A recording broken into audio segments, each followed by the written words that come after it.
It's 10 o'clock. It's Lancaster Woodturners Weekly Coffee Hour number 265 for August the 7th, 2025. I see a nice group of 39 here on screen. Let me see. My name's John Kelsey. I'll be your moderator. I'll put my email address on the bottom of the screen. If you stumble into this on YouTube, you can join us. It's free. We will want your participation. Show us your face. Show us your work. And we're walking. I don't know if we got any new people here today or not. I seem to recognize everybody, but I'm not sure. Anyway, if you are new, I see Monty Richard. He's new here. Monty, if you're going to show us some work, have it. You're looking good in your camera today. You got that figured out. Good on you. Dave Hudgel, how you doing with the share maneuver? You got that figured out? Well, I've made a folder and I'm not sure what we'll see. You want me to try to call it up? Or? No, let me get through the rest of the club news first. Fine. And our core opener discussion, and then we'll come to you. Okay. Let me see. Club news. Open shop Lancaster Saturday coming up 9 o'clock till noon. Correct. Anything more to say about that? Any special events going on there? No special event, but on and off we've spoken about safety, and we've got quite a few new wood turners. Some don't even have a lathe, so we're going to try to institute something semi-formal where every new wood turner needs at least a basic hands-on at the lathe, ideally at an open shop. And of course, we'll be leaning on our more experienced turners to conduct those sessions. So we'll see what happens this week. We haven't made it mandatory, but I think we probably should, just to make sure somebody doesn't, as have tried in the past, use a spindle roughing gouge on a cross grain piece and things like that. Yeah. Sounds good. That's a great idea. You have to keep track somehow, but you'll figure it out. Yeah, and then the other thing is, I think we said this, but we're going to be at the Lancaster Music Fest on September 6th at Buchanan Park. And David Lewis, who is a relatively new member, has volunteered. He lives right across the street from the park. He's volunteered his Jet 1221 with a stand. So that'll make getting a lathe there easy, but we still need some volunteers to not necessarily help move the lathe back and forth, but to actually show up and turn and what have you between 2 o'clock and 6 o'clock. So, Tom, are you going to have a club meeting on September 2nd? Yes. Okay, September 2nd club meeting. And then September 6th or 7th is which the day in the park? 6th. So that's the Saturday. Yes. And then the following Saturday, the 13th, is another open shop. Correct. So in the first 2 weeks of September, there's 3 Lancaster club events, not How counting about that, hour. Yeah, we're getting pretty active. Hey, you get a lot for your $35. I'm leading into due season, you know. As soon as you guys give me the word. And right behind that, of course, we have the Mid Atlantic Symposium coming up, where we are going to be moving lathes back and forth. Last time at the convention center this year. Yeah, it's going to the hotel out of Route 30, which will be a lot easier for a lot of people, actually. Yep. So, yeah. Yep, that's our. Oh, and I think I mentioned Barry has lined up Trent Bosch for our September interactive remote demo, which should be interesting. Very cool. Other clubs, Nittany Valley? No, we're on our vacation time. We're just waiting for September for our meeting. Del Val, Baltimore? Baltimore takes July off. We're meeting next Wednesday will be our August meeting. Del Val, Bowman? Sorry. Nothing going? I am not remembering. Sorry. Okay. How about Edmonton? I think Edmonton takes the summer off too. We take the summer off, but I'm planning on doing a Zoom here probably next week. I'll be sending out a link. Just going to do something from the shop. Probably. I just made a note here that offset bays hollowed from the bottom. That sounds like a really good topic to do for a Zoom demo for a club. So I'm going to probably do that next week. You take a look at Dave's demo, you can steal all of his techniques, and then he'll come and slit your throat. No, yeah, well, there was a fella in Calgary used to do that 10 years ago, 15 years ago, and I remember watching. He passed away now, but he had the same thing. He would hide how he did it so perfectly. It was just amazing. So I got to try it. There's another fellow in Bucks who does it extremely well. Is also he's been a demonstrator at the symposium, and his name escapes me. But some of you probably know who he is. He was extraordinarily good at it. I can't get. Dennis Fuge. That's him, Dennis Fuge. Really good at it. Hey, John, I'm not on Del Val. I'm First States. First States. Yeah. Yeah, Okay. I don't know much about the Del Val people. So You I know think anything about somebody on First here States? from You know anything about First States? What do you guys got going? that's in the future, and I haven't Okay. planned that far ahead. about They you? have a couple things going. How about you, Gerald? Quad State Bodgers. Okay, Gerald's on his way to DC. Ah, And, okay. What do And you do? Jim Bowman said he am not remembering, and I'm not remembering ours, except we meet Summertime. every third Saturday at the workers' space, and it was a good meeting with lots of participation. But I forgot to focus. Sorry. Okay. The reason I'm doing this is I'm just so impressed with how many clubs and club leaders we have on this call. It really makes it fun. And I'm reminded of a time a few years ago when the AAW offered us a Mid Atlantic kind of regional forum on their website, on their forum. So for typing time kind of chat. We tried it for a little while and we couldn't get it. Nobody wanted to do it. But it was the intention was the same as this has become in some ways for some of the clubs. I can see a lot of bubble and seethe goes on in between the 7 or 8 clubs that participate in this call. You see something in one club, you take it home to your club, you learn about a new demo, a new tool, a new technique. It's really nice. You know, John, I think one thing the AAW could help us with, now that we do Zooms a lot, they could coordinate when the clubs hold their meetings, because when you were driving, it didn't much matter. You only went to one. I attend 2 or 3, and they happen to go Tuesday night, Wednesday night. Well, I feel like I got a week blown away, and I'm going, why can't one of those simply move another week? You know. Well, that's a whole other conversation, but it is an AAW conversation, and I did set you up this week for a conversation about the AAW Journal since the editor, Josh Friend, is retiring. We had Josh on here a while ago, and he showed us his work, and it was really fun and interesting, and he's a good guy. But he's been in the saddle for 10 or 11 years, and a new editor will bring new breath into the thing. And so I don't know, are you guys ready for a discussion of that this week? Have you had a chance to look at your journals, or should we go to the hands and come around to the journal next week? What's the feeling of the room? How many would rather do that than look at work this morning? And how many would rather look at work this morning? All right, we're going to look at work. That tells me a lot. Dave Hudgel, you want to try and bring your screen up? Okay, I have a folder. Let's see what happens. I don't know where it went to.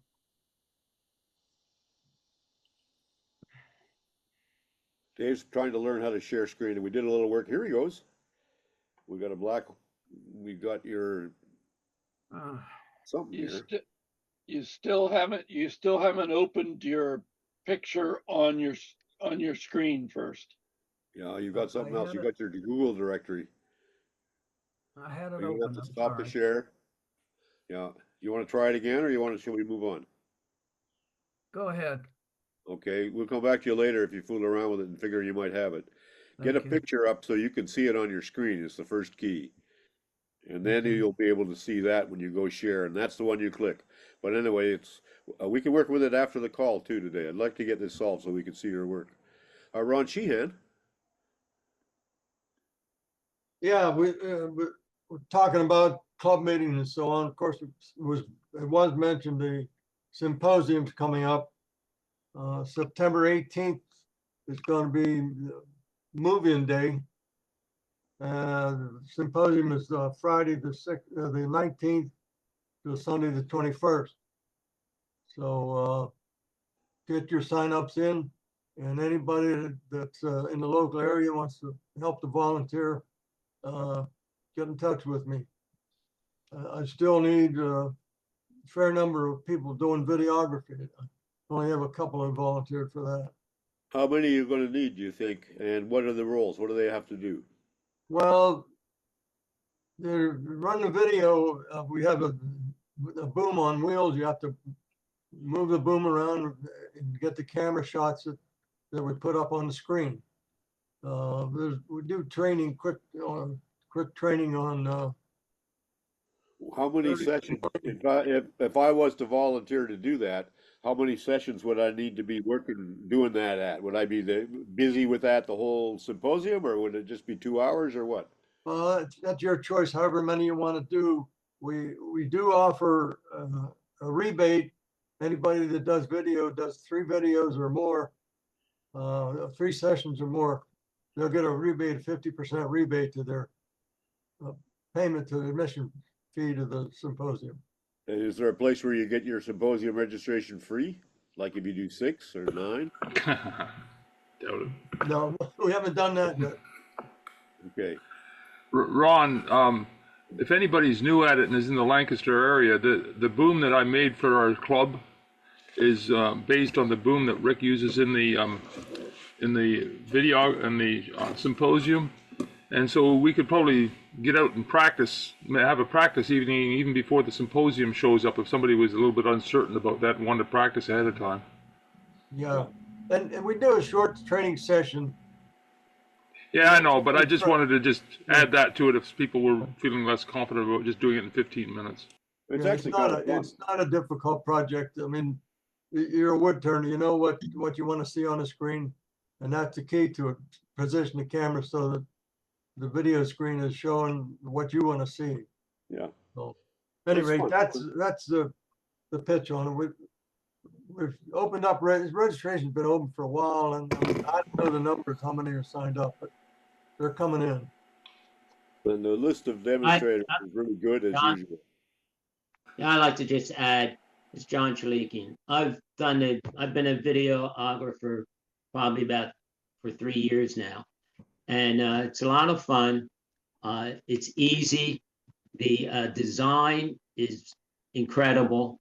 That makes it easy to operate and get the shots that you want. And you get the shot. If you want to see something, you just make it happen because you're right there and you have the controls. And the controls are simple. So Are you on this year, John? I haven't heard from you. I never got any email from you. Yeah, and I haven't sent you anything yet. All right. But, I thought I sent yeah, out to all the last year's volunteers. Yeah, no, I never got anything from you. Anyway, yeah, I'll put you down. Okay. Let me just Okay. interject that in order to make sure all the current and new turners, obviously current turners, get the email that Ron sent out, Tom Wenzel, the secretary, is going to resend basically Ron's request.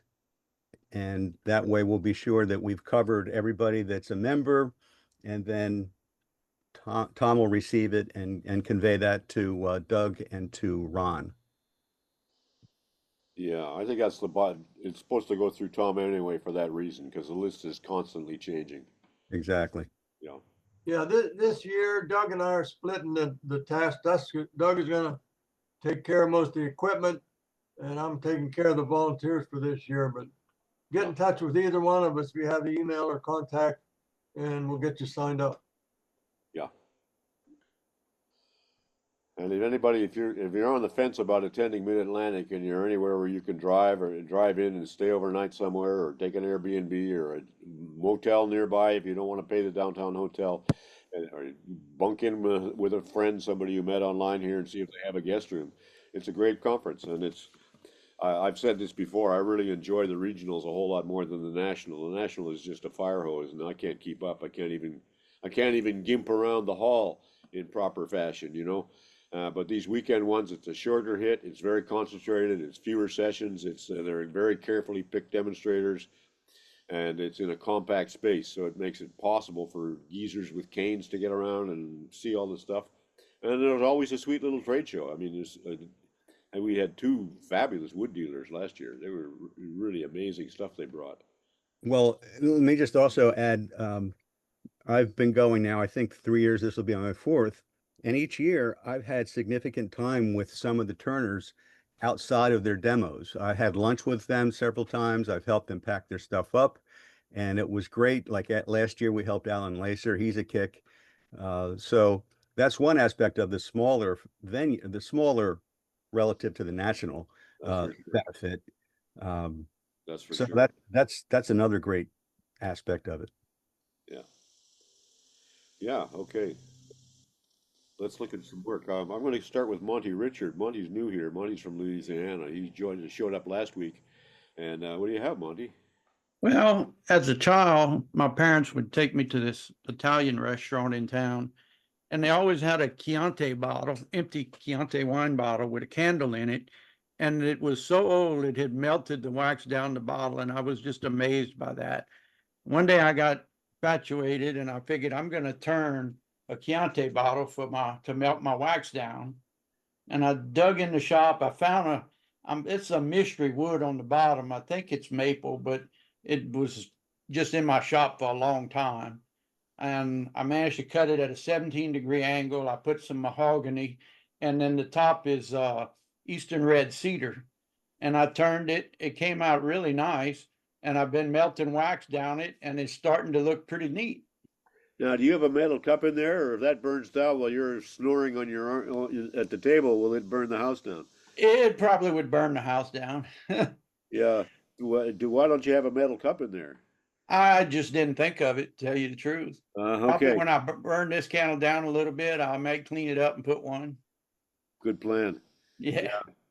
Thanks for that. I really hadn't thought of that. Yeah, I got a I knee-jerk usually reflex on that. I'm not one that normally leaves a candle burning, so I'm usually in attendance when I got it lit up. Yeah, I used to say that too, but I wasn't normally the one who would fall asleep in his chair after dinner. I'm beginning to get to that age myself. There you go. Any comments from Monty? Am I saying your name right? Yes, sir. Is it Richard or Richard? Richard. Richard. Little French heritage in there. Yeah, you got it. Okay. Okay. Why 17 degrees? You seem precise about that. Why did you slice that first one at 17? That's a good question. I just wanted to get an angle to it. I thought it would give it a nice look, and I chose that, cut it, and it looked like about the right angle, so I went with it. What is it about 17 though? What do you mean you chose that?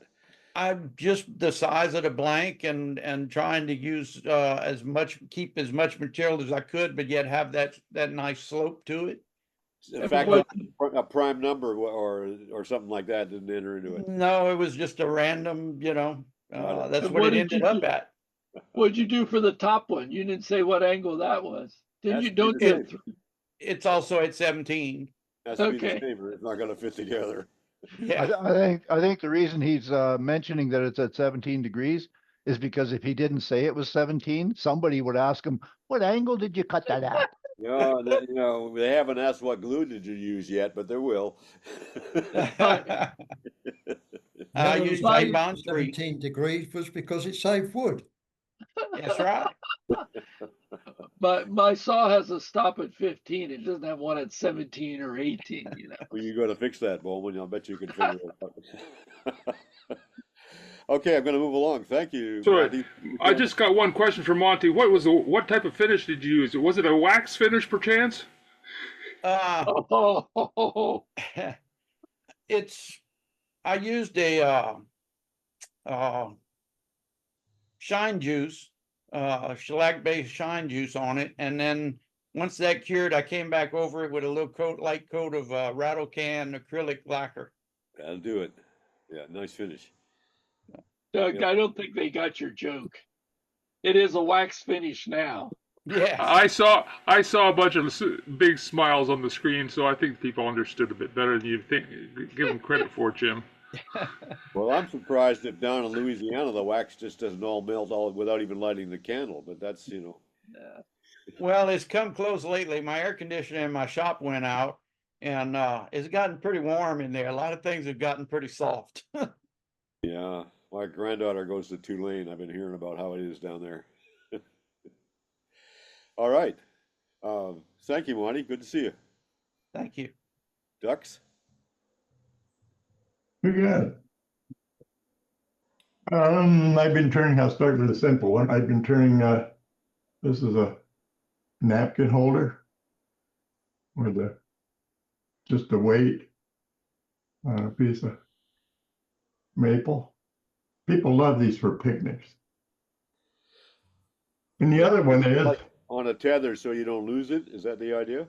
I guess, yeah, I just, Did you Rita turn, saw this. did you turn in napkins too, or? Yeah, everyone. Doug, Dux, I think you still need to put a huge magnet in there so that they can't pick it up like they go, what? You can't get it. Hey, Anyway, Jim, is yeah. that tethered? Is that a spring? What is the tether? The Oh, the tether is just a piece of rawhide. It could be anything, but it's rawhide. Yeah. a rod. Yeah, Rawhide. Rawhide. rawhide. Oh, rawhide. Oh, okay. Yeah. Leather. Leather thong, bootlace. Yeah. Ah. And the other one is Don Smith would recognize this. He showed years ago or a while ago a umbrella napkin holder, and I scaled this down, and it's really gone over great. I'll show it. Actually, the one he showed was big and it was gorgeous. It was ornate. In fact, I think he made one. I'm sure he made one. But anyway, they had big cloth napkins in those days for the royalty. And so I started making one, and I thought, why would I put an umbrella handle on the end of here? So I put a cup on here with toothpicks in it. Okay. But anyway, How many pieces is that now? Count them up. This is in 3 pieces. So it's The bottom piece is a block of wood, and I turned a recess in it, and then I grabbed that in the chuck, and turned the bottom, put a recess in that, and turned the whole thing. Okay, so now that's a bowl with a center center post, okay? And so then there's a stem. And is that the stem is all one piece or 2 pieces? The stem is 1 piece. It's about a 1/2 inch by 1.5 inches, all the way up to here. And then I glue 2 blocks of wood on the end of that. This is canary coming up the middle, and it's mahogany glued on both sides of it. Well, how did you get this thing in the middle there? If that's one, if the stem is all one piece, how'd you get that middle? Oh no, this piece is separate. How did you get it on there? No, wait. First off, to make the stem, I use a piece about 1/2 inch by 1.5 inches, all the way up from one end to the other. And then on the end, I glue a couple blocks on here, a couple inches long, just big enough to make this stat. Okay. Then I put this between centers. Yeah. And I turn this round, and I rough turn this like a 1/2 inch round. Then I slide this whole thing down in my headstock and grab it right here with my chuck, turn the inside of here, and turn the outside of here, and then put a cone center in here and a center in the other end of this, and turn the shaft. You still haven't answered how you get this umbrella on that shaft. The umbrella is made separately. Here again, this is 1 piece of wood. This is 5.5 by inch or something. I turn a recess in the flat piece of wood right here. And then I grab that and I turn the whole bottom out of here. And then I put this, I'm gonna demo it SWAT, and I'm gonna show how I do this. This is really neat. I'm doing a demo on Morse tapers. I made a wooden Morse taper, fits in the headstock. Has a 7/16 prong sticking out of it that's split and drilled. I slide this. Now this whole side is turned and sanded and finished, so there's no way to grab that. I slide this over the Morse taper, put the screw in there, and turn the whole inside of this. Okay? At what point do you make the slots? And then after that, I make the slots on a bandsaw. So before assembly. So now to assemble that, That goes on the other, hold it up sideways like you had it before. You don't have this, the base isn't on there yet, right? So this is a No. dowel, so you can slide that up and against the shoulder that you've turned on that shaft. Is that right? I also put a shoulder on here so that registers it, yes. Yeah. But the first one I made didn't have that. It was, oh man, anyway. So that registers and then you just shove it in there, but Okay, I think I'm starting to get it. Very cute piece. Any questions? I've made, these things really go over great. They put different napkins in them for, I don't know how many of these I've made, but the same kind of thing, but you could just pull the napkin out. But who do you get to load it? I mean, you gotta have a handy grandchild for that one. My wife does this. I'm not qualified to do that. Also, it's sized so it'll hold cocktail napkins, the smaller napkins, Yeah. but that's gone over really great. But before you move on to something else, let's get questions about that. Any other questions about that piece from anybody? Dux, I think it would be neat to see your progressions. It sounds like you go through a couple of iterations of them before you get to the final one. So if we could see them lined up, then we would feel more confident about tackling them. So You don't want to see some of that stuff, I'll tell you. Anyway, I got too much to do and I don't have time. And I'm gonna show a video here, and you'll see what I do if I start this right. I don't do many videos, and anyway. Is that up? Yeah. yeah. Hi, I'm Jim Duxbury. I don't make many of these videos, and in a few minutes you'll know why. Probably. But I have a few things to show, and I thought I would take the time to do it. Number one, I'm making pepper mills, lighthouse pepper mills like this. We make a lot of these, and I've got a bunch of them. And I want to show how I do it, and some of my contraptions to do it. One of the things is I have a regular on-off stock switch that I can mount it there. It's in series with the regular switch. I also have a momentary switch. This is something you push down on, and it comes on. When you let up, it goes off. It's really nice when you're drilling. I like to put it down to the front. I can just with my knee, so I use it up with my knee. I have this piece drilled with 1 and 5/8 drilled on the bottom for the pepper mode, the gear, the grinder, and it's partially drilled up into here. So I'm going to drill it the rest of the way. It's lined up and secured. Instead of drilling with a 1-inch twist drill, I really like the twist drill better than the forced a bit, especially going into end grain. This thing really eats it. Real low RPM, I don't know, 400 RPM maybe. But anyway, you lean against here, you twist it, get that beautiful hole.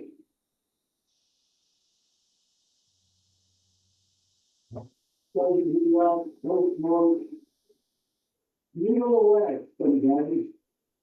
Just need a minute. You can go on for the steam.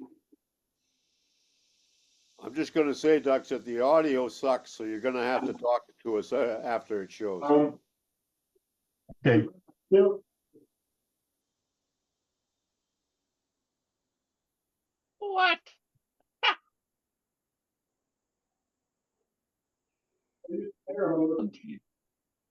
Paul Turban.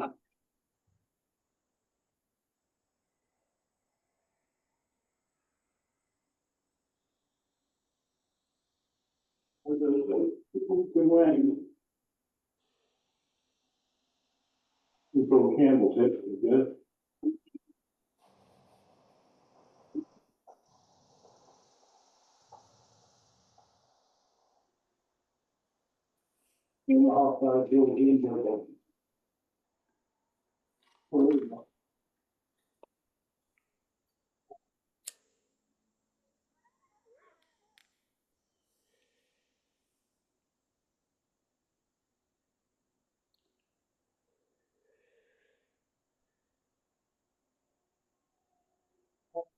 16th, this was portion bit, but it's only taken out a 16th now.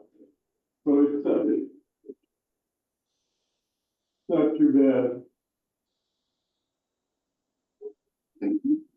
I'm hoping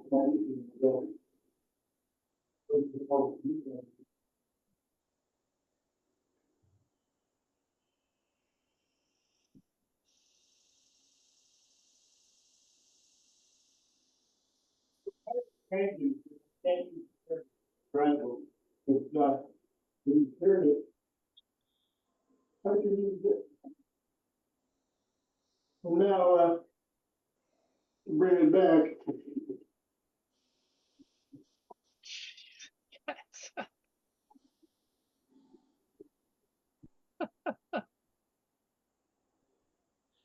I'm kind of surprised you're not using the rotation there to rotate a chicken over the barbecue at the same time, you know. It's kind of... Anyway, just a few fun things.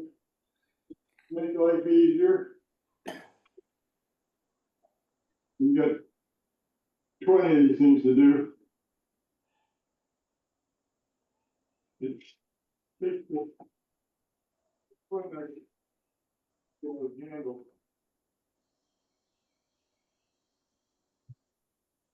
it helps.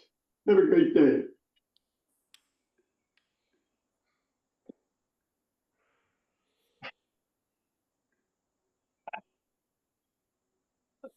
Okay, now a couple of things. Momentary switches. I also have a foot switch for this lathe. You do not leave that on. You plug that in, you use it, and you unplug it. Because if you bump that thing, it's going to come on. There's all kinds of things. I wish I could show you the rest of it. But anyway, talk to us now about, tell us what you were doing there for sure, so we're sure what you were doing. I saw that you were rotating the crank back using compressed air, which is very cute, and using 2 drill bits to get the hole all the way through. Is that, am I reading that right? yes. I found that I used to drill it with a Forstner bit, and you know, there's smoke and flames and whatever. And I went to Harbor Freight and bought a 1-inch twist drill. And if you start using it, number one, if you use a twist drill, it's low RPM. I mean, 300, 400 at maximum. I started using it too fast and the damn thing chattered and bounced, and I thought, this is terrible. And finally I slowed it down to probably 400 RPM or less. But anyway, you can just crank that in. It does a beautiful job. There's no smoke and it does squeal once in a while. You pull it out and put some candle wax on it and run it back in. And then so it's a 1-inch, and then you're going up to what size with the Forstner bit that makes the cut? I just ordered a twist drill 1 1/16 for a pepper mill, a standard pepper mill. I make a bunch of these things. We do a lot of wood turning. I'll tell you, when you're making 20 of these and you crank that damn handle in and out, your arm's ready to fall off by noon. Hey, Jim. I call that my daily exercise, and then I don't have to go jump around with my wife. Have you got I don't need exercise. Hey, Jim, do you do any maintenance to your Morris taper? I do. Yeah, that's another thing. I'm going to bring that up at SWAT. I have that, they call it a green weenie. The green looks like a taper, a Morris taper reamer, but it's made out of plastic. I think you could 3D print them, but I bought one of these years ago, and I cleaned that thing out. If you spin something in there and tear it up a little bit, you can take a reamer and really lightly, don't turn the lathe on. Don't ever turn the lathe on. Just lightly ream that out and clean it up. But just do it by hand, almost no pressure. Just clean it out. But yes, you got to have a clean Morris taper. I have a hard time finding that green weenie. I've been looking all over for it. They don't make them anymore. No. That company went out of business or whatever. I just 3D print mine. I printed them, all kinds of them, Morse taper 2 and Morse taper 3. They're the STL files online. You just 3D print as many as you need. I don't have a 3D printer either. Doc's getting back to the reamer, doing reaming the quill. I have a number 3 Morse taper reamer, and I have trouble with my quill. It's got a burr in it, and I tried to ream it by hand, and I couldn't. I took it to a friend that has a machine shop, and we actually stuck it in his mill, and we reamed it. It just barely cleaned it up. I found that the quill was hardened, so it was hard to work with. You guys might run into that. Yeah, if you got a hardened headstock and tailstock, one way is hardened, and that's harder than the tap or than the reamer. So. Yeah, so that could be a problem if somebody's trying to do that. Yeah. Hey, Dux, have you tried the 1 inch? I have a 1 inch with a MT2 in the end, so I don't have to even use a chuck. I just slam it into the head tailstock and go to work. So that would be good. And but they don't sell them at Harbor Freight, I'm pretty sure. No, they're expensive. And I kind of like the chuck because I hold on to the thing. When you got an M2 sticking in there, all you got's a 1 inch shaft to hang on to. I'd like that chuck to hang on to, but if you've ever seen one come out, you won't do that again, I'll tell you. No, you didn't show on the video, but you drilled that pepper bone blank from both ends, is that right? Yes. I just showed you the other end to save time. And do you ever have any trouble with alignment with that technique, or do they always line up really nice? Always lines up, always. Yeah. When I get done, I run a flap sander. I've got about a 5/16 rod that's probably a foot long with a slot in the end of it. I put that in my drill motor and a leaf of sandpaper, and I just run it through there, and it cleans it right out, just so nobody gets shavings in their pepper, I guess. Huh. Okay. Yeah. Hey, Jim. Yeah. Can you talk about your remote switches? Now, did you wire them in yourself, or was that part of the Powermatic setup? No, I wired that. First off, this is the first Powermatic lathe 3520 they made. This is a Model A. It has a lot of features I really like and a lot of features I don't like. I don't need a door in my tailstock to keep my M&Ms in or whatever you do. But anyway, the problem with the original ones, the original Powermatics, is when the piece starts flying around going to hell, you got to reach beyond it to shut the thing off.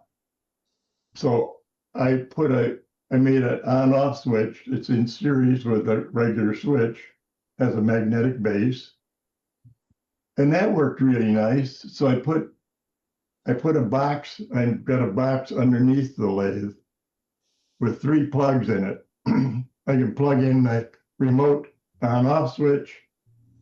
I can plug in the remote momentary switch, and I can plug in a remote foot switch. Like I said before, the momentary switch and the foot switch, you do not wire those in. Those are used when you want them and unplugged when you don't want them.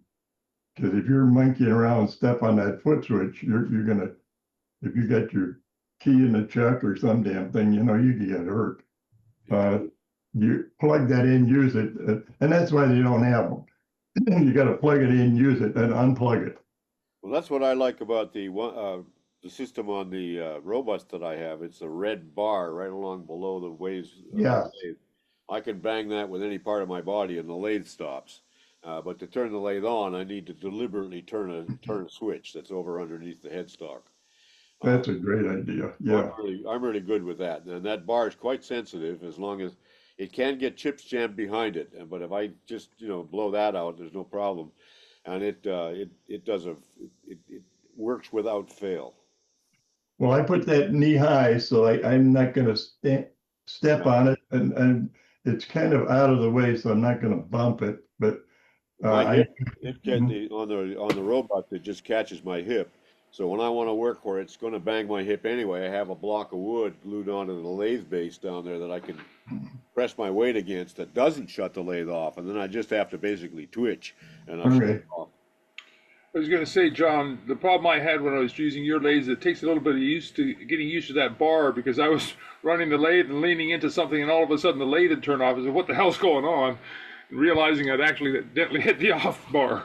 Well, also, you're a foot taller than I am, so it's not set up for a guy your size. That's true. It's at for my current height, so there's that. That's true. Yeah. well, I wish I could show the rest of this stuff, but I got a whole shop full of tools you've never seen. My table saw, when things start going to hell on a table saw, you gotta take your hand off the piece and reach underneath and turn the saw off.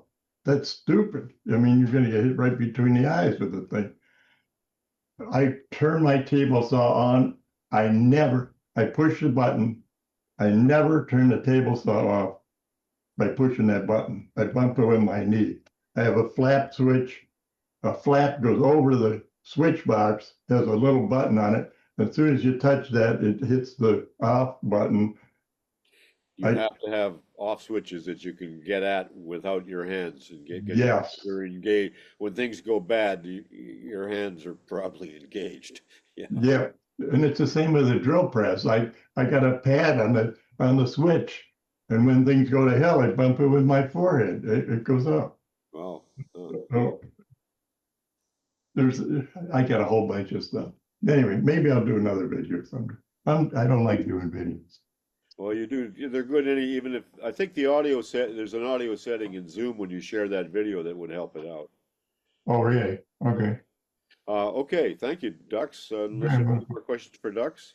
I did, Mike Peace. I did notice that you built that lucite cover so you could see which pulley you were set on, and I've seen that one tip someone used is they had a rare earth magnet that they would set on the outside cover on the pulley to show the pulley settings. That's what this has too. Yeah, there's a whole bunch of things on that lathe. First off, the Model A had a steel cover on it and it had a screw about 1.5 inches long that you had to unscrew to get into the damn thing. Yeah. Well, that lasted about 8 minutes, and I took the screw out and put a magnet on, and then I thought, this is stupid, because if I put a curved plastic or plexiglass cover on there, I don't have to open it to see what speed I'm on. And on the top of the plexiglass is just a rare earth magnet that sticks in that little hole.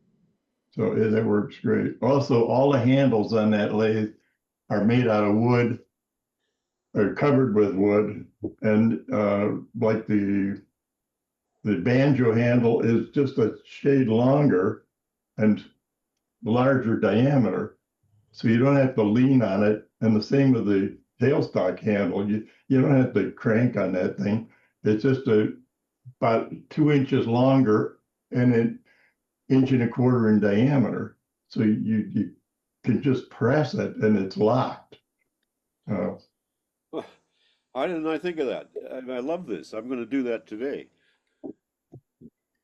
I don't know.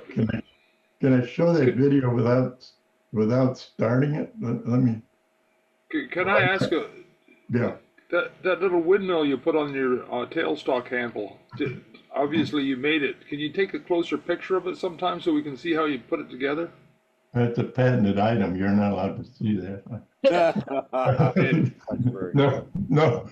I'd be glad to. God, I don't remember. I turned the thing to fit the back of the hand wheel, and what's the pressure on your air hose? Is 120 pounds or 160 pounds? What's that? The pressure on your air hose. How much pressure does it take to turn that wheel? It's about 100 I think it's about 120 pounds. Okay. 100 pounds, somewhere in there. Anyway, Let's go to Stu now, though, while we're within our hour. Yes, thank Stu's you. been waiting to show us stuff, and we haven't seen. Hi Stu guys, for a while. how you doing? Hi, Stu. What do you got? Okay, yesterday was my wife's 70th birthday. So we went out for dinner with a few friends. We had about 20 people there, so that was nice. But one of the couples that was there was Bert and his wife, and he gifted her a bottle of wine. But he wasn't going to make it easy. He had to have a puzzle so that she could get into it. So what do you have to do to get that bottle open? Undo the knots. And how long that take?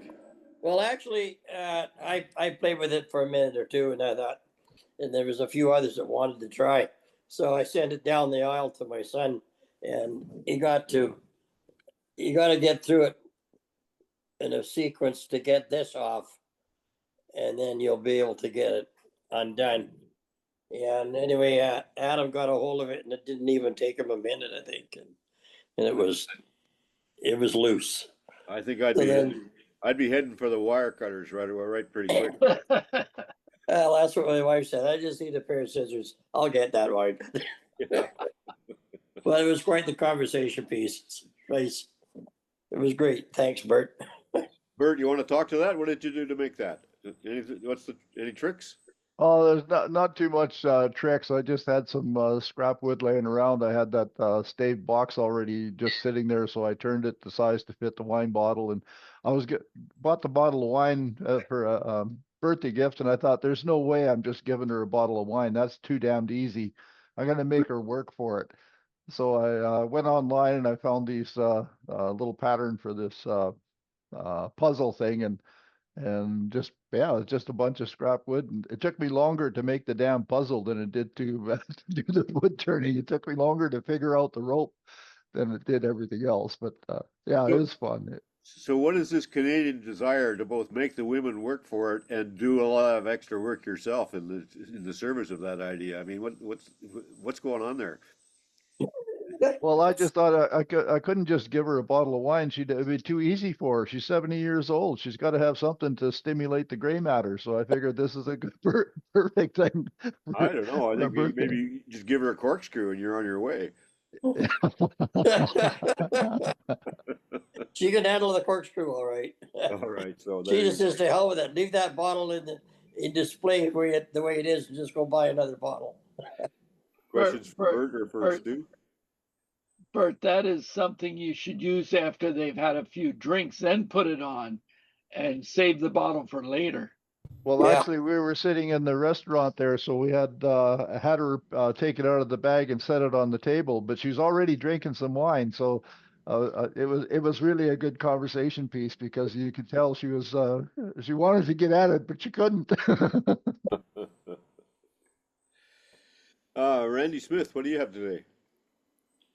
Well, in conjunction with the safety discussion earlier, I added a kill switch to my lathe, and it's been really handy. Let me share my screen here. I haven't done that for a while. And what I did was, this is what I got. This is from Rockler. It's a paddle switch, and it has two cables coming out of it. One is a male, one is a female. So you can insert it into the power going to your lathe. I modified it. I took the box apart and I put on the back of it two rather large rare earth magnets. There are several sources on the internet where you can get magnets that are ring shaped with a hole in the middle for a screw. And so I put a screw through the magnets and I can stick them anywhere I want to. Whether it's on the bed somewhere. The screw goes into the plastic of the box, am I right? The magnets are mounted on the back of the box. Where's the screw? What's the screw going into? Just the back of the box. All right. The plastic that's the box, or is it a metal box? Yeah, it's a plastic box. All right. and it's easy to take apart. And maybe a half an hour later, I had a very nice kill switch. And you can hit that with your knee or park it on on the leg of your lathe, right? Yeah, it goes right. Usually, it's right on the leg of the lathe of workbench that the lathe is sitting on, right up out where my knee will hit it. Yeah. And if I have to, I can move it anywhere that I need to. All right. The Comments and problem with questions these, about this? the problem with these paddle switches is you hit them when you don't want to. I have so many times when I made one like that and put it on my lathe, and I keep knocking it. Yeah. I keep moving it around, but soon it's not where you want it. So Yeah, but it's much better if you need it. that, The idea that's is not true. to hit it accidentally. Actually, That's it's under an overhang, so I actually have to push my knee forward to hit it. yeah, it's easy enough to punch the green button on it. So Once you hit it, how do you reset it to start your lathe again? You just turn it back, just turn the switch back on. It's an on-off switch. there's a little It's green actually, switch in the middle, and you through the paddle, and you just poke it. Right. At least mine is that way. So All righty. We got a few minutes left if anybody wants them. Otherwise, I'm going to take them. I got I got something I can show here. Go for it, Bert. Okay, so yeah, the other day, one of my wood suppliers, he's a flooring installer, and he came by and dropped off another box of beautiful flooring, birch flooring. But he was saying he's got teenage daughters and they wanted some hairpins, and he tried to make some using a drill and a carpenter's wood chisel to make a long stick. So I thought, well, hell, he's given me lots of wood. I made 2 or 3 of these, and the Kimara and walnut, they were flooring boards that he'd given me in the past. So I made these sticks for him and took them over to his daughter. She was absolutely thrilled. You put a smile on a 13-year-old's face, just give her a sharp stick, and she's just thrilled. So those That look was like fun. they're what, 9 inches long? They're about 9 inches long and they're about 3/8 in diameter, and they took about less than 5 minutes to each one to make, and yeah, they're just fun.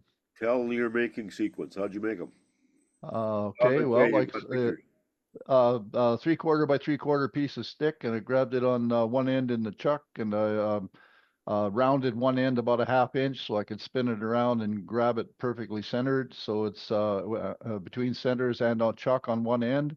And I take a skew and I just keep shaving it down till it's 3/8 of an inch on the thick end, and take it right down to the point, and I keep taking it down until I cut it off, and so now you have the stick sticking out of the lathe 9 inches long, and it's no longer attached to the tailstock.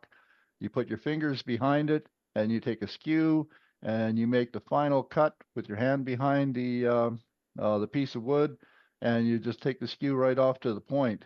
And the trick I learned from Richard Raffin was that you put your finger behind it, and you can take this cut with no tailstock support, and it gets rid of the vibration, and you're only taking angel hair off. And he said if your fingers get hot, you're pushing too hard. So then you learn how to take a skew cut with your fingers behind supporting the wood, and your fingers don't get hot. If your fingers get hot, you're pushing too hard. So you go sharpen your tool and try it again. Well, let me And get then let me make sure I understand this now. The round end is in the headstock in a chuck. Is that right? that's right. Yeah, the big bulbous end there is in the chuck. Has that already been made bulbous shaped and parted off, or is that done? No, I do that after I've got it shaped. The full length of the stick is sticking out there, and then I go back and work on the part that's right beside the chuck. Okay, so you make the sharp point and then you part it off at the chuck. Is that right? That's right. Yeah, I shape the bulbous end and put a couple grooves or whatever, a couple beads, and then part it off there. But you do that after you've let the tail go? Oh yeah, yeah. Because Okay. you're only, when you're doing the bulbous end, you're only like a 1/4 inch away from the chuck, so it's totally solid. The stick is perfectly balanced and sticking out there and spinning nice and smoothly. But yeah, it's easy. So you haven't cut in to make that the head, the final cut at the head end yet. That's right. I make the final cut at the head end. I part it off after I've shaped it, and then part it off, and or part it off with the skew. I don't part it off. I actually make the bead and keep making the bead deeper and deeper and deeper until I can just take a skew and cut it off. So you do the whole thing with a skew. Yep, that's right. Yeah. Yeah, it's a 3/4 inch piece of wood you start with. So there's if you use anything else, it'll just bend the wood. The skew, you can take really light cuts without getting any vibration. If you use the spindle roughing gouge, even a small one, that it would flex too much. There's just too much. And when you're going that thin, about the only tool you can use is a skew. How long could you do with that technique before you can't do that technique? I've done 24 inches. So you could make chopsticks, which are about 9 inches. Oh yeah. And then the ones that I've made that were really long, I put a small piece of wood. Take the center out of my my one-way live center. I put a small piece of wood in there, and I'll drill a hole in it, and then I just slide the sharp end in there if I need to for sanding and stuff like that. I just slide it inside the live center so it has a little bit of support, doesn't do much. Just even put a piece of foam around it and stuff it in the live center. Right. You can do really, really long. Yeah. Very nice. Questions for And Bert? then earlier before the meeting started, I was talking about we were talking about guitar wood, and here I am. I took a chunk of this tree for my son, and the tree is 30 inches in diameter, and it's white spruce with no knots, and he wants to make some guitar tops out of it. So I gave him a hand and cut this, and there we are. My grandson's actually running the sawmill. I'm sitting there watching him, and there's my son. He's got one of the slabs. The slabs are about a 1/4 inch thick, and out of a 30-inch log, he got enough guitar making material to last him his lifetime. Whose sawmill is that? That is Jack McCann's sawmill. He's another woodturner in the Edmonton Woodturners Guild, and he's got his sawmill set up with a little sled and stuff for slabbing burls and all kinds of different shapes of wood that all the woodturners, if we find a tree, he's our go-to guy. He's 86 years old, I think, and yeah, we slab up a lot of wood on his little mill. What about where do you find a 30-inch spruce tree in northern Alberta? We found that one on the riverbank in Edson. My son's sister-in-law's acreage out in near Edson, and they had to take the tree down because it was going to fall on something, and the tree was taken down about 6 years ago. But yeah, there's lots of big wood out there if you know where to look for it. Wow. Questions for Bert? Bert, I think I may have to make one of those hairpins for my granddaughter. She's getting older. She needs some way to keep the boys at bay. You know, that would work. Yeah. Yeah, I used to make them for shawl pins for seniors. A lot of times they'll have a knitted shawl, and you can't really put buttons on a shawl. So I used to make a wooden ring about 3 inches in diameter, and a shawl ring. So they would push their shawl through the ring and then stick the pin through. But I had to make sure I didn't leave a real sharp point because sometimes they would be fidgety or they're shaky or whatever. It was too sharp. They'd poke themselves. So I made the same thing, only with a blunt end as a shawl pin. Right in the chin. Yeah. Yeah. But yeah, teenagers apparently, especially with long hair, they just love these things because they're unique. And yeah, why not? Yeah. Nice project. Thank you very much. Okay. Quickly show you a. We're over time, Don. Okay, well, we love you. Go ahead. There you are, Bert. There you go, Don. Yeah, those are great. Those are fantastic. That's what I used to make. I used to make round ones though, rather than flat. Perfect. Great project. And we're going to sign off. We're going to see you all next week, but I'm going to leave the screen open so Dave Hudgel and Dawn can work on sharing pictures. Anybody who wants to stay around for that can. I'm going to turn the recordings off because I don't really want to record that and have to deal with it. So I'm going to, let's see, stop recording. See you all next week. Yep. Thank you, Thank you, guys. Thank you, John. Take care. And Wood shop. Thank God for wood.